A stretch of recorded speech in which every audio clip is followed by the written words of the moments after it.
Bonjour à tous. Hier, le 10, vous avez suivi mon webinaire sur la plateforme Webex. Je rediffuse ce webinaire aujourd'hui sur YouTube.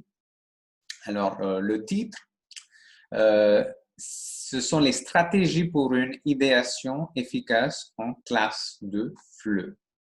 Alors, qu'est-ce que ça veut dire idéation? Ce mot idéation, c'était M.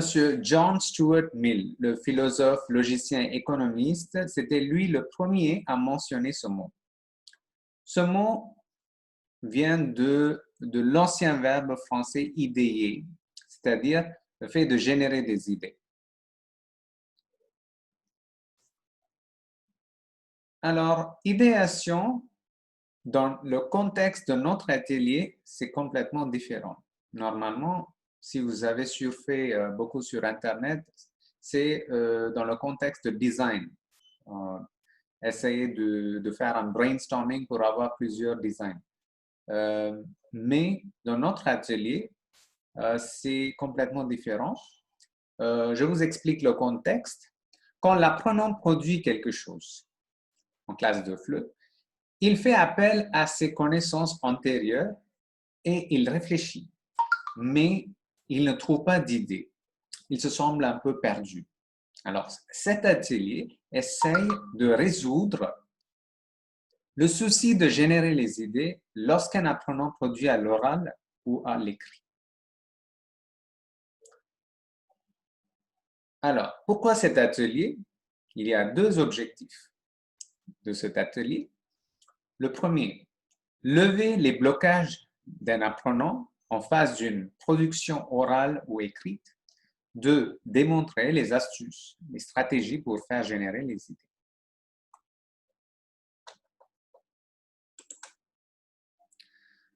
Voilà notre fameux Voltaire qui définit ce mot idée. Alors, qu'est-ce qu'une idée? C'est une image qui se peint dans mon cerveau. Voilà sa définition. Quand est-ce qu'une image se peint dans notre cerveau? C'est ça la question. Alors, quand est-ce que ça se peint dans notre cerveau? Quand nous avons envie de réagir sur un phénomène. Quand avons-nous envie de réagir sur un phénomène? Quand nous avons déjà des connaissances acquises sur ce phénomène. C'est simple. Sans ces connaissances préalables, il est impossible de réagir. Alors, la formule, manque de connaissances, manque d'idées. Pourquoi il est tellement difficile ces jours-ci d'avoir des idées? Surtout les apprenants, ils se plaignent en disant que monsieur, nous n'arrivons pas à trouver des idées, merci de nous donner des idées. Alors, pourquoi cette situation? Parce qu'il y a un manque de lecture de la presse quotidienne. Les étudiants ne suivent pas l'actualité sur les médias, radio, télé, réseaux sociaux. Réseaux sociaux, oui, mais pas vraiment la télé ou les radios. Ensuite, ils ne regardent pas des films ou des séries télévisées. Ils sont en train de restreindre leur domaine d'intérêt. Ils ne s'intéressent pas vraiment aux sujets variés. Ils n'observent pas les faits quotidiens autour d'eux. Et il y a vraiment un manque d'esprit d'analyse et un manque d'introspection. Alors, voilà. Donc, les raisons pour ne pas avoir d'idées devant une production écrite ou orale. Je dis pas ça à tous les étudiants. Il y a certains apprenants qui ne s'informent pas. Parfois, les apprenants font tout pour s'informer, mais ils ont besoin de stratégies quand même. Il y a des stratégies pour générer des idées. Voilà, c'est ce qu'on appelle des stratégies d'idéation. Je vais présenter aujourd'hui brièvement 5 stratégies d'idéation. Alors, la première stratégie, c'est le brainstorming. En français, on l'appelle remue-ménage. Alors, qu'est-ce que c'est ce brainstorming? Brainstorming. Dans le brainstorming, il y a deux principes de base. La suspension du jugement et la recherche la plus étendue possible. Ces deux principes de base se traduisent par 4 règles. La première règle, se laisser aller, freewheeling pour obtenir le plus grand nombre d'idées possible. 2. Toute idée, aussi farfelue soit-elle, elle est la bienvenue. 3. Il faut s'abstenir de toute critique des idées émises. 4. Il faut rebondir.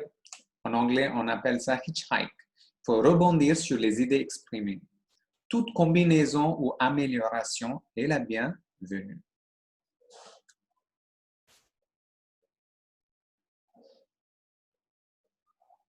Là, je voudrais dire quelque chose à propos de l'habitude un tout petit peu.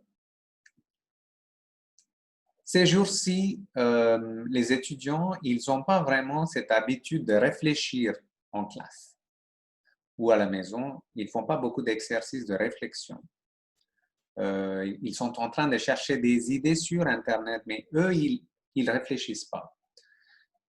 Donc voilà, je propose 2 formes du brainstorming. La première forme, écrite du brainstorming. Qu'est-ce que c'est la forme écrite du brainstorming?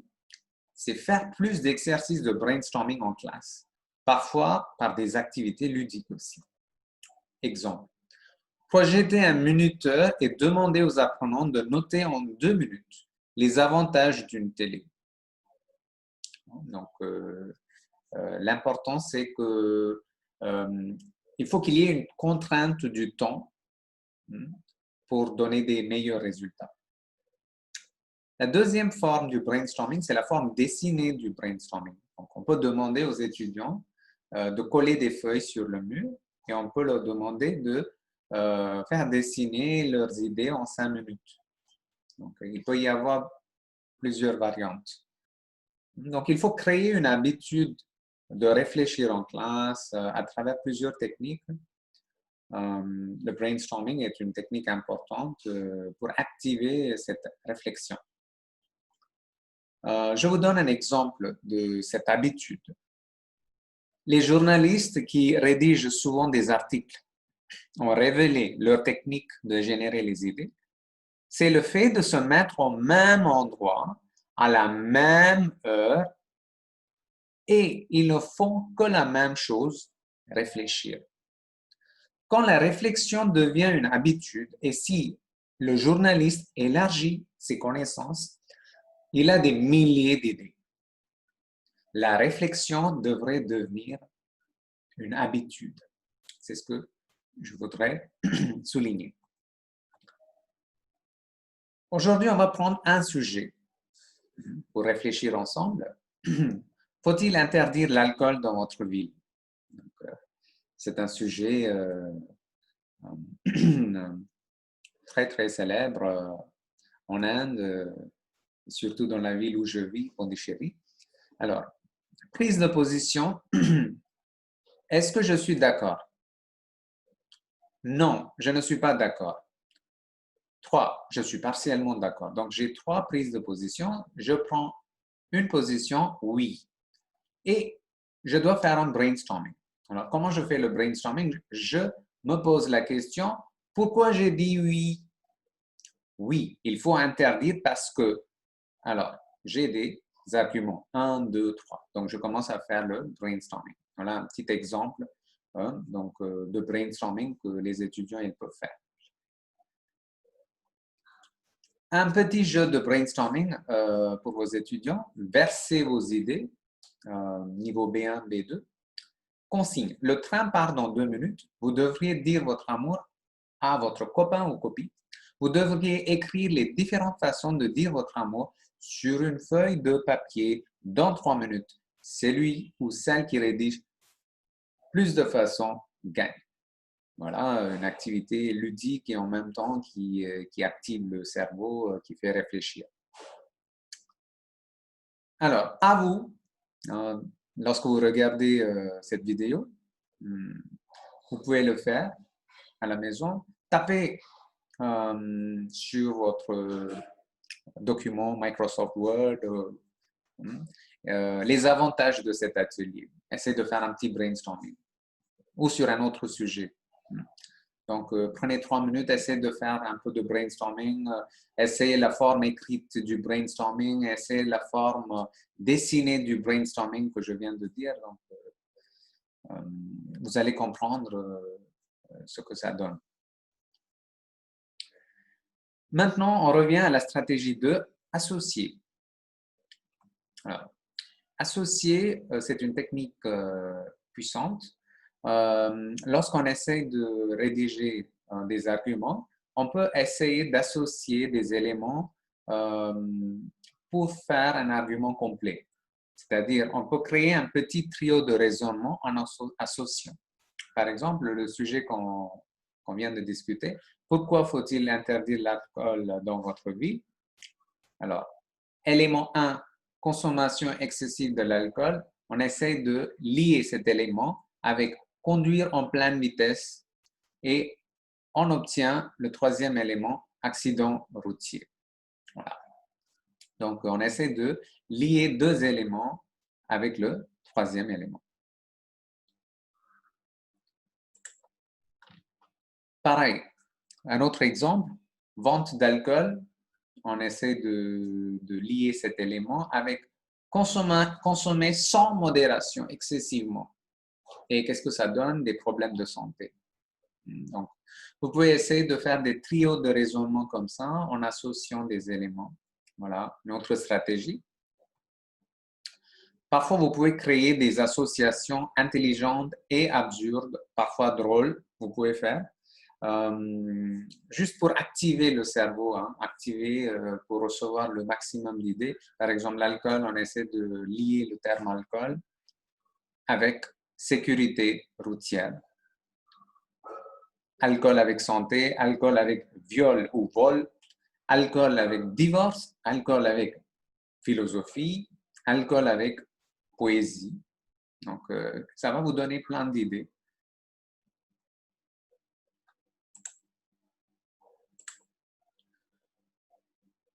Ensuite, sous quel point de vue, donc vous allez aborder le sujet du point de vue santé ou du point de vue économique ou du point de vue familial.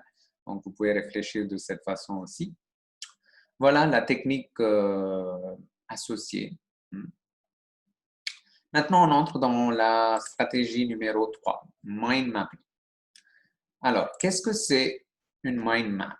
Une mind map, encore appelée topogramme, schéma heuristique ou carte mentale, constitue un outil extrêmement efficace d'extraction et de mémorisation des informations. Le plus simple, c'est, enfin, vous pouvez l'appeler carte mentale, c'est plus facile. Carte mentale. Je vous montre un exemple. Voilà, donc on a un sujet au centre. Donc, on avait le sujet d'alcool, par exemple, le sujet au centre. Et puis, il y a des branches.